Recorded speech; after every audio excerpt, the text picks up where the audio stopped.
Salam sejahtera buat kita semua.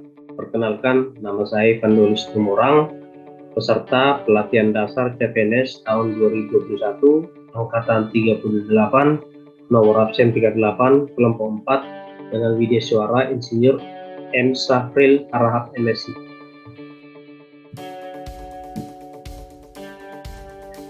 Etika publik.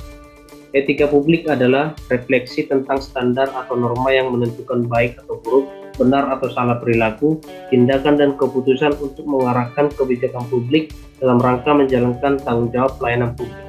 Etika publik memiliki 6 unsur, yaitu yang pertama, alasan dibutuhkan etika publik, yang kedua, ciri-ciri pelayanan publik yang beretika, yang ketiga, dimensi, yang keempat, prinsip ASN, yang kelima, nilai-nilai dasar, dan yang keenam, kode etik dan kode perilaku ASN. Yang pertama, alasan dibutuhkannya etika, yaitu ada 4. 1. Etika berkaitan dengan perilaku manusia. 2. Etika memberikan prinsip yang kokoh dalam berperilaku. 3. Adanya dinamika manusia dengan segala konsekuensinya. 4. Etika berkaitan erat dengan sistem nilai manusia. Ciri-ciri pelayanan publik yang beretika. Yang pertama, efektif. Yang kedua, sederhana. Yang ketiga, kejelasan dan kepastian. Yang keempat, efisien. Yang kelima, transparan. Yang keenam, responsif. Yang ketujuh, adaptif. Dimensi. Yang pertama, dimensi kualitas pelayanan publik. Yang kedua, dimensi tindakan integritas publik. Yang ketiga, dimensi modal. Prinsip ASN. Yang pertama, nilai dasar. Yang kedua, kode etik dan kode perilaku. Yang ketiga, komitmen, integritas moral, tanggung jawab pada pelayanan publik. Yang keempat, kompetensi yang diperlukan sesuai bidang tugas. Yang kelima, kualifikasi akademik. Yang keenam, jaminan perlindungan hukum dalam melaksanakan tugas. Yang ketujuh, profesionalitas jabatan. Nilai-nilai dasar. Yang pertama, memegang teguh ideologi Pancasila. 2. Setia dan mempertahankan Undang-Undang Negara Republik Indonesia tahun 1945 serta pemerintah yang sah. 3. Mengabdi kepada negara dan rakyat Indonesia. 4. Menjalankan tugas secara profesional dan tidak berpihak. 5. Membuat keputusan berdasarkan prinsip keahlian.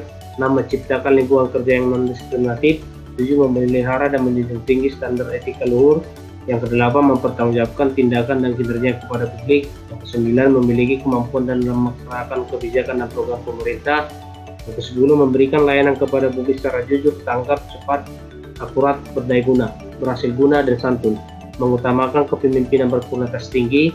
Menghargai komunikasi, konsultasi, dan kerjasama.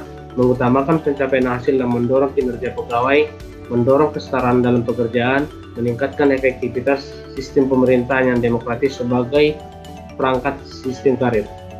Kode etik dan kode perilaku ASN. Yang pertama, melaksanakan tugas secara jujur, bertanggung jawab, dan berintegritas tinggi.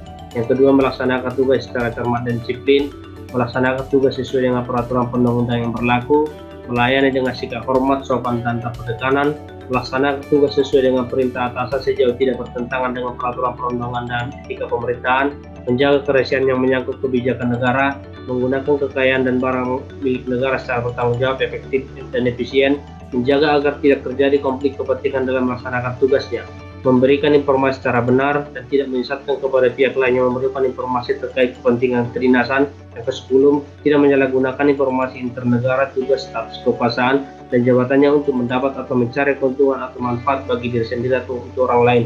Yang ke-11, memegang teguh nilai dasar ASN dan selalu menjaga reputasi dan integritas ASN. Yang ke-12, melaksanakan ketentuan peraturan perundang-undangan mengenai disiplin pegawai ASN. Demikian penjelasan saya, sekian dan terima kasih.